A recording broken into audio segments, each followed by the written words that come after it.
Morning all. I said the other day that I'd continue doing little videos. This one's just about the shop rates for the various shops, how you can have a quick reference. It's not bomb-proof, but it's pretty close. It's certainly been used by a lot of different people. The intention of a shop rate is to work out if you're doing an hour's labour and you've got to cover all your costs, what do you need to achieve for that hour?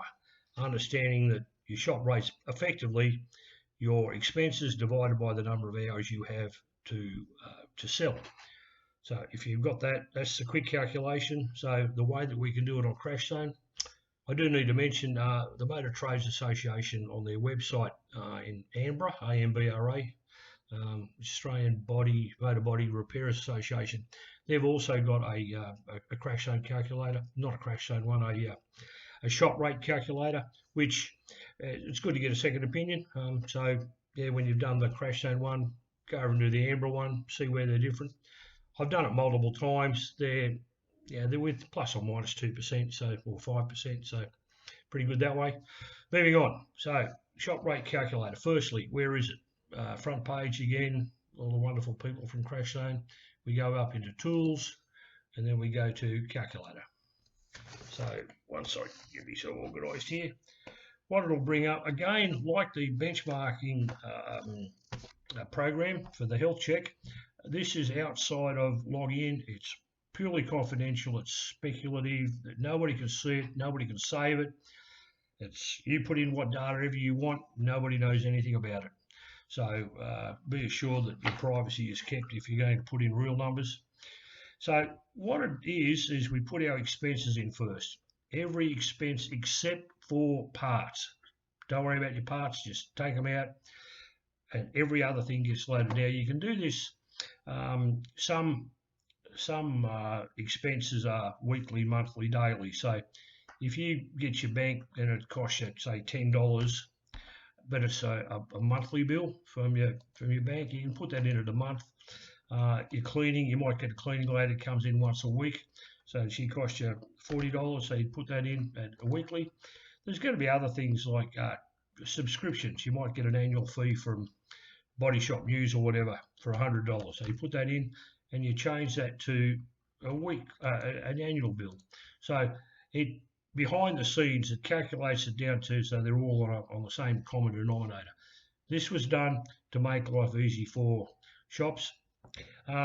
Likewise, if you want to buy beer, these titles over here are reminders and prompts that these are some of the bills that if you're not incurring them, you probably should be. But if you wanted to put your beer cost in here at $50 a week, then you put it in there. It matters little. It's all about adding up the numbers and making sure that you've got the weekly, monthly, da-da-da happening. Down here is some good prompts, safety equipment, training courses, test and tagging electrical. You might go, oh, gee, I haven't done that. It's a good reminder to actually do it. So you can put in all your different bills. If the bills or if your accounting package has other bills, put them in on one of the blank fields. It really doesn't matter. And what you're trying to achieve at the end of it is what is, and down the bottom here, what's it cost you to operate for a month? That's it in a nutshell. What's it cost you to operate for a month? So you put in your total, or it'll tally it up. Or alternatively, if you're like me and lazy, you'll just grab your bookkeeping system.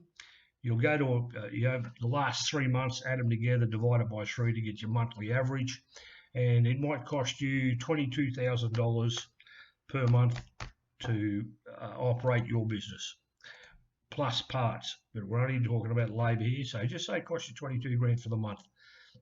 I better get rid of these ones up here first. So we'll just get rid of the rubbish. So instead of filling out all of these individual fields, we just short circuit it and put in the 22k for the month that it costs to operate.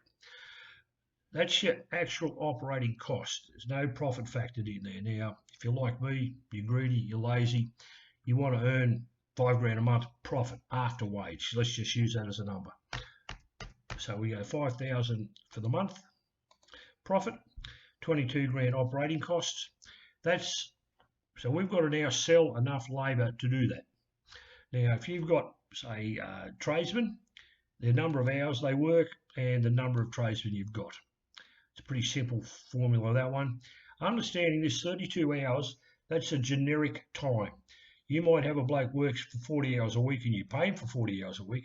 However, he's only going to be able to be charged out for about 32 hours because you've got about 10%, 4 hours, for holidays and sickies and long service and public holidays. So it's been factored in that way. You've also got about 4 hours a week, roughly, of idle time where he's smoko, he's waiting for somebody to tell him what's next, he's helping somebody else do a job, so he's not charging that. He's in between jobs, all that stuff. So 32 hours is a pretty fair figure. If you can get 32 saleable hours out of a bloke every week, you're doing well. So we've got that. Let's just say we've got 2 men, so we'll just type in 2. About as simple as it gets. You'll notice down here that our shop rate just popped up at $97 an hour. That's it, about as simple as it gets. Now, again, we've got tradesmen, we've got trades assistants, we've got apprentices, and we've got junior apprentices, for a better description. The hour or the number of hours they do does vary, but you can change it. So you can put in, you might have an apprentice and he does 24 hours. You think that he's a really good apprentice. He might be a first or a second, but he does more than 24 hours a week. So you can bump him up to 29. It doesn't, again, you put in your numbers. So the apprentices just drop your shop rate down to $67. So the kids are worth it, but understanding that the more people we put in, the more it's going to cost. So now we'll just take the apprentice out for the moment. It just pushes us back to the 97 for the 2 tradies. And then again, this is just a wild guess at the 97.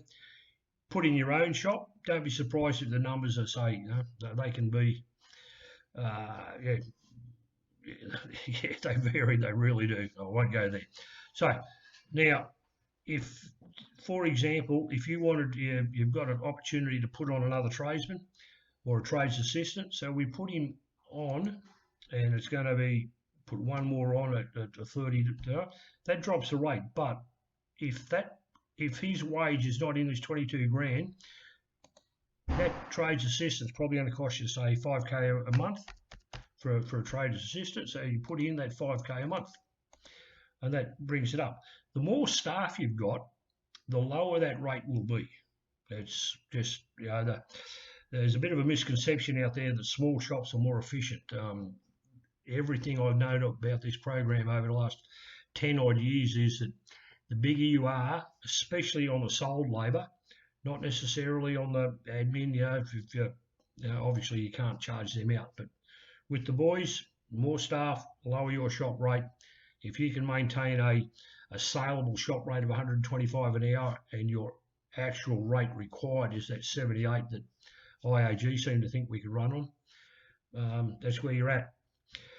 So a little bit of fun comes into it now, just for the sake of it. So we're looking at having a harbour boat cruise for the boys for Christmas this year, and it's going to cost you 10 grand. We're going to go all out, right? So just for the sake of it, let's just put in the $10,000 for the year for the holiday, and our shop rate is at $80.67. If we don't do it, and we'll take the 10 grand out, our shop rate's $78.60. So for $1.50 an hour, we can have a really good Christmas party. So when you look at the numbers over the year, it can change a lot. So again, just to recap, the $22,000, I'll get that out here.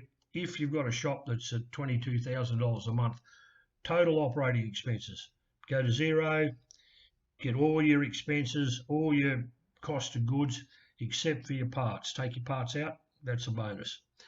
Then you've got what you've got to recover via your labour. How many staff have you got? You put them in, change their, if you've got a tradie doing 45 hours a week, you can probably bump him in and say that he's actually selling you 38 hours. So you might be able to do that, for example. And these are just guides. They're not, if you've got, you might have, I don't know, the boss is half time in the office, half time on the floor. So he's probably got a real sale. We just put him in as a trades assistant because we can. Boss is there 50 hours a week, but he's doing 25 hours a week on the floor. So we put him in at the 25 for the one bloke, and away you go. So bundling your staff up into clusters of where they fit, you only put the people in that you can charge out their labour. So your detailer, your spare parts bloke, your estimator, none of them are in there. This is only for the tradies, the boys on the floor, and the production of it. So the reason that we need that 125 an hour, you'll find it'll be about right, is to cover not just the tradie, but everybody else in the shop. That comes out of it. So have a play with it. Any questions, please, as always, give me a ring. You got my number. I think my number's up the top of this page anyway. Yeah, it is.